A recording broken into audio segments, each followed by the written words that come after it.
Hola, un gustazo estar aquí de nuevo con todos y todas ustedes. Bueno, lo prometido es deuda, habíamos quedado pendientes de este live. Bueno, para los que vayan ingresando, vayan entrando, vayan viendo, me adelanté 5 minutos porque tengo otras cosas que hacer. Entonces necesitaba adelantarme 5 minutos. Les prometo estar solamente 30 minutos hablando con ustedes, recordándoles a mucha gente linda que se va conectando, recordándoles que hoy vamos a hablar sobre papiloma en ORL. La vez pasada me gustó mucho que hablamos sobre la parte de acúfeno, me encantó. Pueden esperar ese programa, vamos a hacerlo programa el día domingo en nuestro espacio de nuestro canal de YouTube, como nuestra propuesta de este programa de domingo que tenemos audiovisual de Doctor ORL. Bueno, para las y los que no me conocen, soy Alejandro Carías, especialista en otorrino, por eso la propuesta de este live es papiloma en ORL.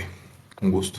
Bien, entonces, con un poco de calor por estas tierras, creo que en algún momento hablé sobre el tema del cambio climático y cómo nos va a ir afectando desde el punto de vista de nuestra salud. Sobre todo estos excesos de temperatura en los extremos, muy frío, muy calor, mucho calor, que nos va a ir agobiando, haciendo que nuevas enfermedades vayan apareciendo. Pero son cosas a las cuales espero que el ser humano en algún momento entienda que hay que cuidar el planeta y en algún momento entienda que hay que adaptarse a todos estos cambios. Son un poco difíciles.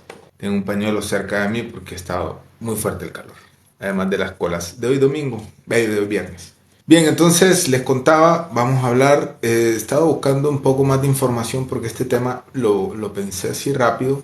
Tiene mucho, absolutamente mucho, mucha información en nuestra especialidad de otorrino que puede resultar importante, interesante dada la localización.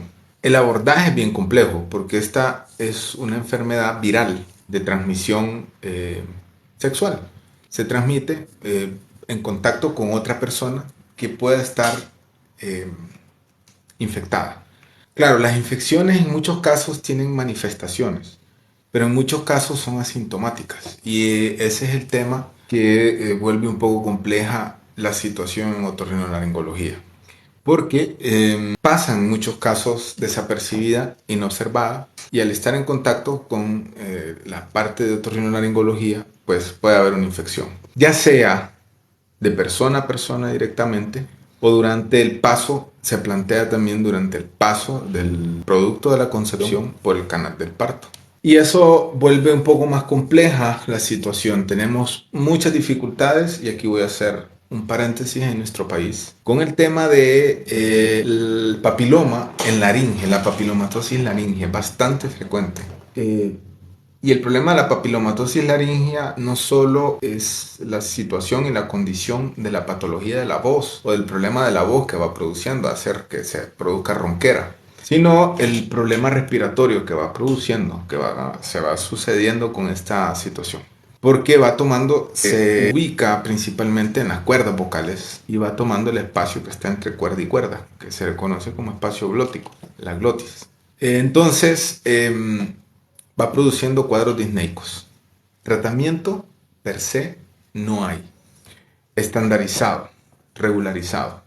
Es más que todo el tratamiento, debe orientarse más que todo el tratamiento preventivo. Ya vamos a hablar de eso más adelante. Repito, este reto me lo puse, me gustó mucho el tema y me lo puse. Y no hay nada estandarizado, más que todo el tratamiento preventivo y el tratamiento quirúrgico. Hemos tenido la posibilidad de atender pacientes desde edades pediátricas hasta edades adultas donde se está trabajando siempre sobre la laringe en el hecho de quitar esas lesiones tumorales, benignas, hasta cierto punto. Ya vamos a ir adentrándonos en más detalles. Más detalles que, bueno, siempre les voy a pedir que puedan compartir este live. Muy interesante este tema, sobre todo por el tipo de contagio que lo produce. Puedan compartir el live y, bueno, después estén pendientes porque como no hemos publicado el anterior, entonces, pero la otra semana deben de estar saliendo pequeñas cápsulas del anterior que fue de acúfeno. Siempre por esta misma plataforma. Bien, entonces les decía, el tratamiento quirúrgico, estar limpiando la laringe de lesiones. Y la otra parte importante que se ha utilizado mucho es el interferón alfa. se utilizó mucho desde ese tiempo, con resultados no tan halagüeños, ¿verdad? Y además, siempre se ha utilizado, se está utilizando ahorita cuestiones estas recombinantes monoclonales, los anticuerpos monoclonales, para el mejor control. Claro, estos todavía están en una fase un poco más compleja de investigación porque están dando resultados más halagüeños. Y bueno, por último, para la papilomatosis de la laringe es sumamente importante el tema de la vacuna. Vamos a hablar casi al final sobre las vacunas, porque yo tengo mis criterios muy particulares y espero que en algún momento pues podamos intercambiarlo. Bien, entonces les decía, está la papilomatosis laringea, que después ya en un momento también hemos tenido la oportunidad de ver que hace que esa laringe se vuelva disfuncional, o sea, que no siga funcionando adecuadamente. Y esa papilomatosis laringea en la laringe puede llevar a esa laringe que no funcione bien y posteriormente tener la necesidad de quitar la laringe, hacer una laringectomía. Por un lado, por disfuncional, y por otro lado, porque les decía que estas lesiones no necesariamente se van a mantener siempre igual, sino que puede ser que en algún momento, en algunas cepas, antes habían más. En la última investigación que estuve, en la última parte que estuve investigando información, actualizando un poco más de información, mencionaban que las cepas 16 y 18 del papiloma, son varias cepas, son las cepas más complejas, porque tienden a hacer que el paciente, independientemente de su localización, estamos hablando en este caso de cabeza y cuello, ¿verdad? De laringe, termine el paciente con un cáncer de laringe. Y entonces, por ese otro motivo, ¿verdad? Son lesiones que derivan en cáncer, por ese motivo también se puede ver el paciente afectado, su órgano de la voz, y retirado por medio de una laringectomía. Entonces hay que tener bastante cuidado con esas situaciones. Y repito, en este caso, las dos principales vías, bueno, la principal vía de contagio es por el paso del producto a la concepción por el canal materno, ¿verdad? Entonces ahí se plantea que deglute secreciones, que entre en contacto con muchas secreciones, y eso hace que se instale propiamente en la laringe. Otras localizaciones muy frecuentes, pero muy frecuentes, son en cavidad oral. Incluso en cavidad oral, uno de los factores que pueden ayudar a que se aloje aquí es el uso de los utensilios con personas que tengan esta patología, que tengan este virus activo en su cuerpo y lo puedan transmitir.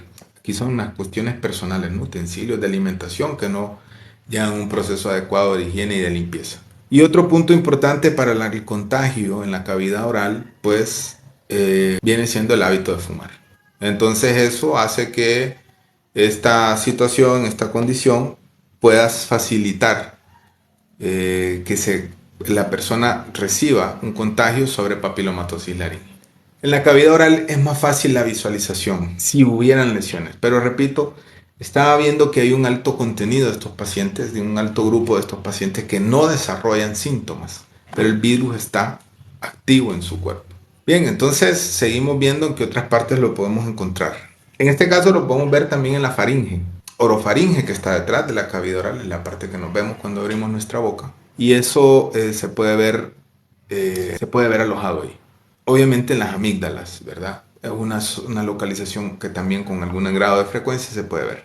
La base de la lengua, que es la parte de atrás, que no nos vemos, que es la parte de la lengua fija, también puede tener algún grado de afectación. Son los principales lugares donde pueden estar afectando clínicamente el papiloma, ¿verdad? Ubicados clínicamente el papiloma. También, bueno, decía la cavidad oral, los labios y las comisuras. Este tema, repito, lo elegí porque en el decursar de mi práctica hemos tenido, en los últimos años hemos visto bastantes pacientes, pero es que en este último año hemos visto la misma cantidad de esos últimos años en un solo año. Y eso me llama poderosamente la atención. ¿Por qué? Porque no debería de estar sucediendo estas situaciones, puesto que es una enfermedad que ya tiene una vacuna, que ya se sabe cómo se contagia y deben de tenerse precauciones.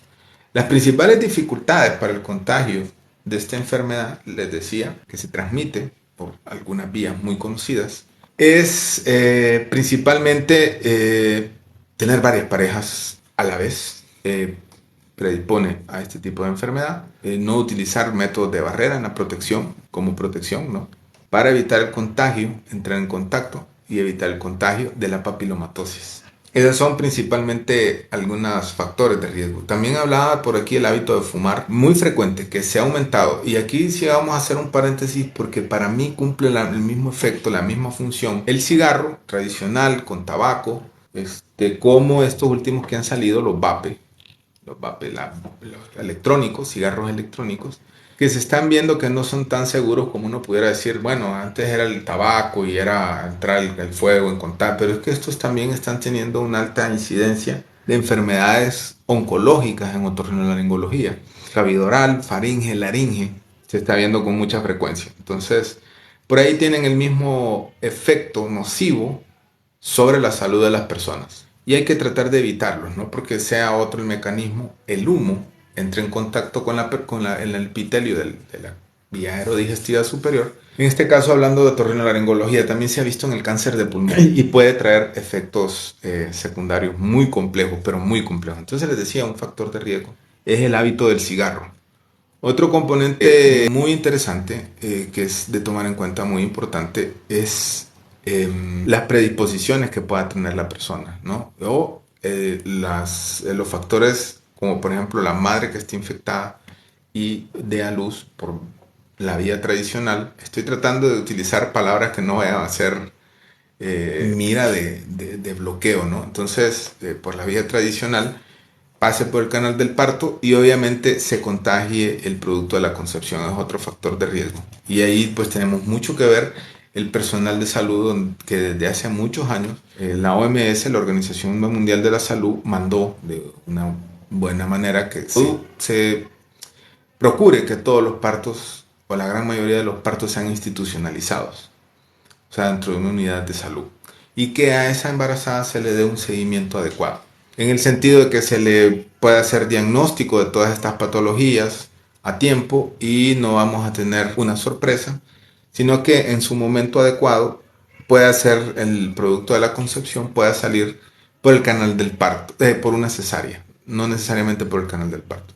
Aunque sí lo hemos visto también que hemos tenido papilomatosis laringea en pacientes que han sido nacidos por cesárea, pacientes pediátricos, y ya vienen con esta infección.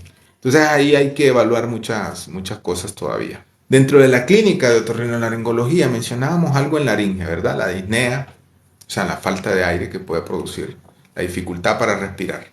Hablábamos de los cambios de la voz que puede producir esta patología, puede llevar al paciente a ronqueras. Incluso en los niños son una ronquera bien característica, se escuchan bastante, una voz de adulto, y lloran cuando lloran, bien grave, bien aguda, bien grave, perdón. Entonces eso hace que nos haga sospechar en este tipo de lesiones que una disnea, una falta de aire que va aumentando, progresando paulatinamente a medida la laringe debe ser como si, entonces se va llenando este espacio entre cuerda y cuerda, se va llenando de las lesiones tumorales. Y eso dificulta la respiración. Y como les decía, pues terminan en cirugía. Pueden terminar en cirugía. Y muchos de estos casos en cavidad oral son lesiones exofíticas, o sea, son lesiones tumorales, son tumores benignos que no tienen ninguna sintomatología, vamos a decir, clásica, tradicional, esperada.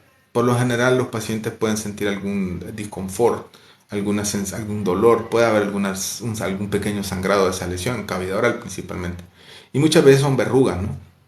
Que van produciéndose en los labios, en las comisuras labiales o dentro de la cavidad oral. Y llama poderosamente la atención al paciente que va creciendo. Y muchas veces van a la consulta para manifestar su preocupación y se les hace biopsia.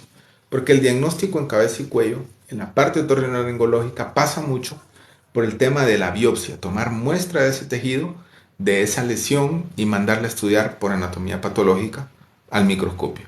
Es lo primero que hay que hacer. Me imagino que en esa parte deben de observarse algunas características, ¿no? de cambios en ese epitelio normal que haga pensar o haga relación, nos haga pensar de que esa lesión es producto del virus del papiloma. Y también hay una prueba laboratorial que se utiliza, que es a esa muestra se le hace alguna exposición a algunos reactivos y obviamente eso da positividad a esa lesión. No encontré en cabeza y cuello una prueba, digamos que de sangre que nos haga pensar esta lesión, como por ejemplo pudiéramos pensar en un leucograma, en una prueba de azúcar para los diabéticos, ¿no? Etcétera, etcétera. No hay algo estandarizado. Y como les digo, muchas veces son síntomas inespecíficos, nada tradicionales. Entonces, bueno, son cosas que suceden y hay que tenerlas en cuenta, principalmente por el genio, el antecedente, la posibilidad de que pudo haber ocurrido un contacto con una persona sospechosa, ¿no? Pensando por ahí. Y muchas veces, como les digo, esto tiene que ver con la dificultad o la premura de no utilizar métodos de barrera o tener varias parejas amorosas a la vez. Vamos a utilizar tecnicismos y palabras que no puedan ser, porque son temas muy complejos. Entonces, bien, no hay síntomas específicos en laringe, en faringe, principalmente en la orofaringe, en las amígdalas palatinas, que son las que nos vemos cuando abrimos la boca. Por lo general, lo que llama la atención es la lesión exofítica, o sea, una lesión tumor, que lo describen muchos libros clásicos. Suena un poco difícil de decir, como gajos de uva, ¿verdad? Que se hacen pensar que esas sean lesiones. Y el diagnóstico es más que todo clínico, desde de un inicio. Entonces, bueno, eso nos hace sospechar, tomamos biopsia y por medio de esa biopsia podemos llegar al diagnóstico de certeza. ¿Qué vamos a hacer? Antes de decirles qué vamos a hacer, pues siempre recordarles a nuestra querida seguidora que se ha quedado desde el inicio, un saludo, nuestra compañera de labores. De hecho, la hemos invitado a hacer programa no live, pero sí de este programa, de este proyecto audiovisual, sobre el tema el control del estrés, ¿verdad? Y sobre el tema cognitivo, conductual, por situaciones de acúfeno como las que hablábamos en el live pasado. Entonces, recordarles siempre que pueden compartir esta transmisión para que más personas la puedan ver simplemente y estén pendientes de su transmisión los domingos. Este programa no debe salir este domingo, sino el siguiente. Y bueno, compartirlo, estar pendientes y sobre todo en esta plataforma de las cápsulas que podemos estar compartiendo más adelante a medida salgan los programas de producto de estos live. Entonces les decía, vamos al diagnóstico que es muy clínico. Necesitamos también imágenes, como por ejemplo la tomografía. Muy importante, la resonancia magnética nuclear en el caso que nosotros necesitemos, para que podamos llegar a un diagnóstico de la localización y la extensión de la lesión. Sobre todo por este tema que les decía, la parte quirúrgica, quitar la lesión una vez que tenemos el resultado de la biopsia, para evitar que siga creciendo, proliferando y que pueda tener un cambio histológico a malignidad. Les repito, se ha visto mucha transformación, sobre todo en las cepas 16 y 18, que tienen tendencia a hacerse oncológicas. Entonces, con este tipo de situaciones hay que tener mucho cuidado, hay que hacer el diagnóstico, hay que hacer el tratamiento. Repito, oncológico, se están utilizando los anticuerpos monoclonales con muchos resultados muy halagüeños. El interferón se utilizó por mucho tiempo, no dio resultado. Como se esperaba, mi estimado doctor Marlon, un saludo, yo lo sé y se lo agradezco, muy amable. Eso es lo bello, les decía la vez pasada de estos live, nos encontramos siempre con personas que tenemos ratos de no ver y siempre le guardamos nuestro respeto y aprecio. Un gusto, saludos, espero que esté en el bello puerto de Puerto Cortés. Bueno, entonces volvemos y les decía, entonces eso sirve de tratamiento. Y sobre todo el tratamiento que se debe de realizar desde el punto de vista de la vacuna. Estaba revisando, no voy a dar marcas, porque no me pagan para dar marcas, y aunque tendría que tener una buena evidencia, pero hay una muy buena que tiene varias cepas, entre ellas estas que tienen tendencia a ser malignas, y es de las primeras que yo tengo registro, y se está utilizando mucho. A mí me ha resultado muy útil desde el punto de vista de otorrinolaringología para estos pacientes, principalmente los que les decía, de los pacientes con lesiones laringias de la papilomatosis. Entonces se lo aplican y por X o Y motivos, si coincide la cepa, estudios pues diagnóstico con el uso del medicamento, diagnóstico y terapéutico, si coinciden las cepas, pues ya sabemos que va a desaparecer, obviamente, más rápido estas lesiones y no deben de ser recidivantes. Ahora, en situaciones cuando se coloca la vacuna y recidivan las lesiones, ya sabemos que no es una cepa que coincidía con la vacuna. Por tanto, hay que darle seguimiento clínico. Encontré alguna información que mencionaba que esta infección por esta enfermedad, por este virus, debe de desaparecer en algún momento, no debe de quedar evidencia. Y más que todo en estos pacientes que no tienen clínica, no tienen sintomatología, no tienen síntomas, ni le encontramos ningún signo. En este caso, las lesiones tumorales benignas que estábamos hablando. Entonces, en este tipo de casos, la experiencia, que no es ciencia constituida, pero sí nos trae mucha, nos aporta mucho, la experiencia nos dice que cuando pacientes asintomáticos con la vacuna o sin ella, pues en algún momento de su vida negativizan para este virus. Claro, debe de quedar siempre su secuela desde el punto de vista celular y pues en algún momento va a traer sus implicaciones.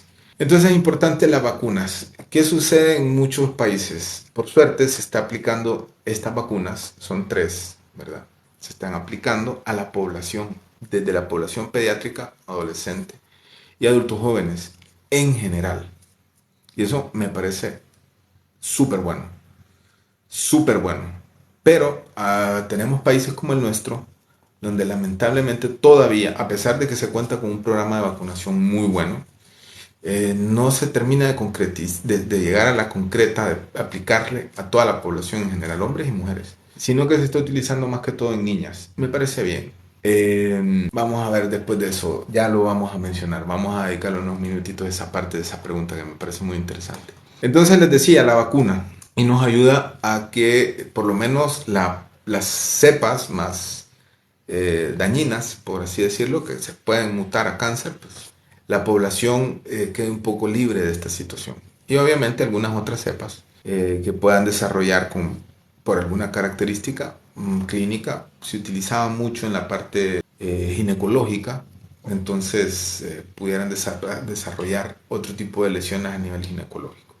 Por lo general son los hombres más asintomáticos que las mujeres, en el caso de este tipo de fera, ¿no? Pero bien, entonces esa es lo importante, la vacuna. Y en algún momento espero que en nuestro medio sea de uso universal para evitarnos incluso un montón de situaciones. Repito que aquí en Honduras la incidencia de papilomatosis laringia es muy alta. La resistencia microbiana, vamos a salir a hacer esta pequeña cápsula de la citromicina, bueno, recordemos, me preguntan sobre una cuestión muy puntual, algo que sucedió durante la pandemia. Aquí en Honduras se utilizó erróneamente, sin ningún fundamento científico, un tratamiento, obviamente es comprensible en algunos casos, sobre el COVID, en estas etapas sintomáticas complejas, y se está utilizando también, se estaba dando a la población positiva en general, aunque fuera sintomático. Después se fue avanzando en el estudio, en la marcha sobre el COVID, y se vio que no era necesario. Entre ellos se daba dióxido de cloro, no voy a decir las marcas, la citromicina como antibiótico, el zinc y la ivermectina.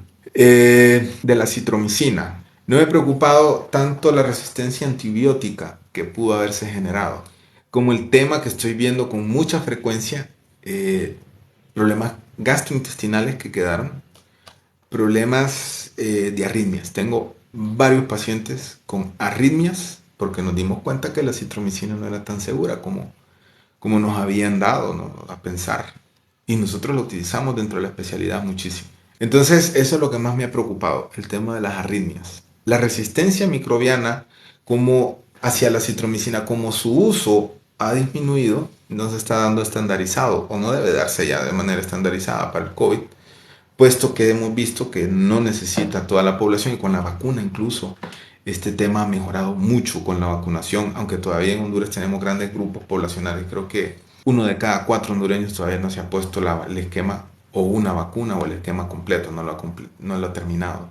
Entonces eso nos trae que todavía hay situaciones, condiciones, pero ya son más raras, de personas que se complican. Y como hemos visto que este tratamiento que se estuvo inventando en nuestro medio, a darle a la población fuera del tema médico, por eso no doy ni siquiera marca, fuera del tema médico, entonces de salud, entonces como ya nos está abusando, creo que la resistencia por ahora va a ir mermando.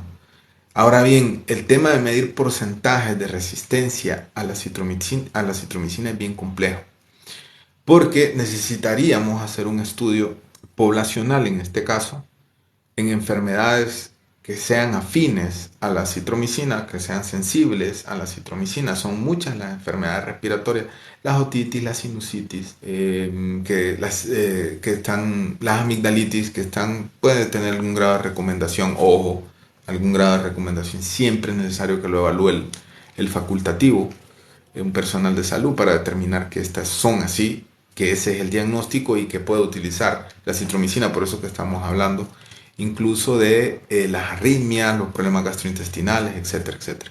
Entonces hay que hacer un estudio poblacional y poder determinar qué tan frecuente es o qué tan frecuente se ha vuelto la resistencia mediante cultivo de esas secreciones hacia, obviamente el antibiograma, hacia ese fármaco, a ese medicamento antibiótico. Y eso vuelve un poco más compleja la situación. Ahora, en la práctica profesional, realmente todavía, a pesar de todo, a pesar del abuso que se tuvo, yo no he encontrado mucho. Pero es práctica profesional, ¿no? Eso es nivel chisme.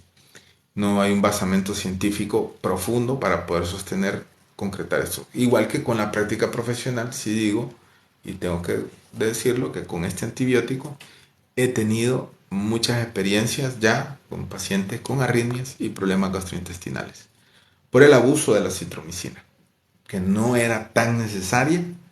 Claro, no sabíamos nada de esta enfermedad y había que tomar medidas en el camino, pero creo que se abusó de estas terapias, principalmente en nuestro medio. Y obviamente costó que llegaran las vacunas y que dio un giro impresionante a la situación de la pandemia. Y ha transformado una enfermedad que era altamente mortal a algo que ya se está viendo como un catarro común. Y catarro común que con tratamiento dura 7 días y sin tratamiento dura una semana. Así de sencillo.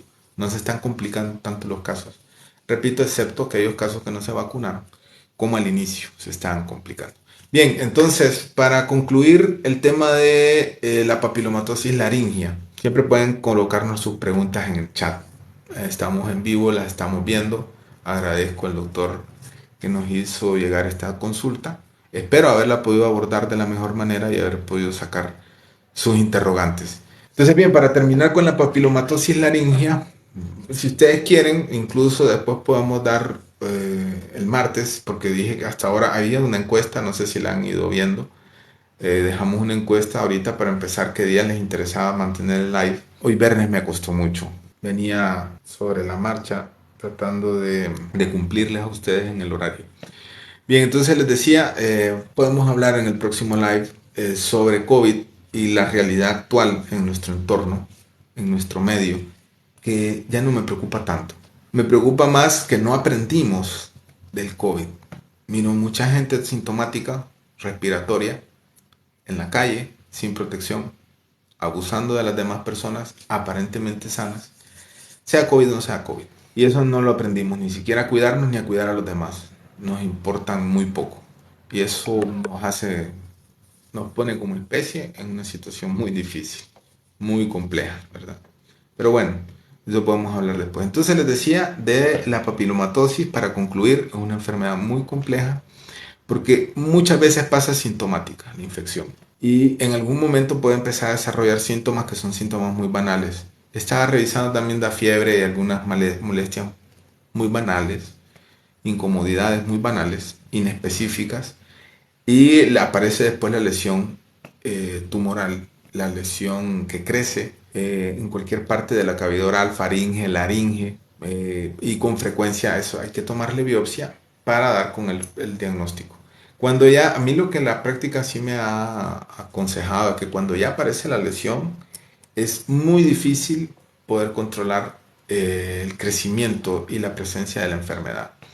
Entonces hay que tener mucho cuidado, hay que tomar medidas al respecto, principalmente en el contagio, cómo evitar llegar a contagiarnos. Repito, dentro de los factores, pues las multiparejas, no utilizar métodos de barrera en los contactos amorosos, de cualquier índole, de cualquier forma, por cualquier vía. Entonces eso hace que se predisponga a este tipo de lesiones. Y los fumadores, repito, tienen mayor predisposición. Bien, muchísimas gracias. La vi que desde que me conecté, la vi conectada a usted y no se me ha ido. Bueno, ya se me fue.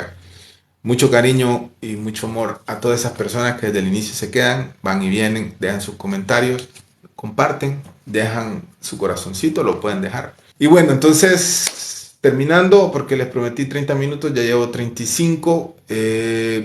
Importante siempre, ante una sospecha de este tipo de lesiones, acudir al facultativo, principalmente al otorrinolaringólogo, para que les haga una biopsia y les orienten el tratamiento al respecto de la lesión, dependiendo de su ubicación y de las manifestaciones clínicas que tenga.